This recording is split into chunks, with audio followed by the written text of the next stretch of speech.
आरोपीचे वकील बोलले ते चुकीचं असल्याचं वैष्णवीच्या वडिलांनी म्हटलं, तर माझ्या मुलीच्या चारित्र्यावर बोलणं अतिशय चुकीचं असल्याचंही त्यांनी म्हटलेलं आहे। विषयाला कलाटणी देण्यासाठी वैष्णवीवर आरोप केले जात असल्याचा आरोप आता अनिल कसपटेंनी केला। वैष्णवीच्या चॅट संदर्भात पुसटचीही कल्पना नाही। अगवणेंकडे 5 कोटींची गाडी, हेही खोटं आहे। त्यांच्याकडे फक्त एक गाडी, मला हुंडा मागितला, गाडी घ्यायला दबाव टाकल्याची देखील आरोप कसपटेंनी केलाय।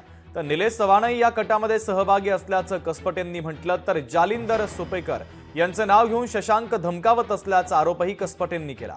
वैष्णवी आत्महत्या करण्यापूर्वी हगवणे कुटुंबीय 5 ते 6 दिवस सातत्यानं तिला मारहाण करत असल्याचा आरोपही वैष्णवीच्या वडिलांनी पत्रकार परिषदेत केला। काल हगवणेंच्या वकिलांनी वैष्णवीच्या मोबाईलमधील चॅट संदर्भात कोर्टात युक्तिवाद केल्यानंतर तिच्या वडिलांनी आज पत्रकार परिषद घेत स्पष्टीकरण दिलंय। यावेळेस त्यांना रडू देखील कोसळलं। त्यांनी केलेलं कृत्य आणि माझ्या मुलीचा घेतलेला बळी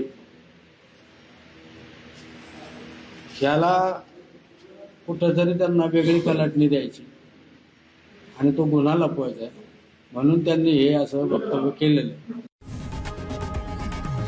लोकशाही मराठी ऐका, पहा, जागरूक रहा।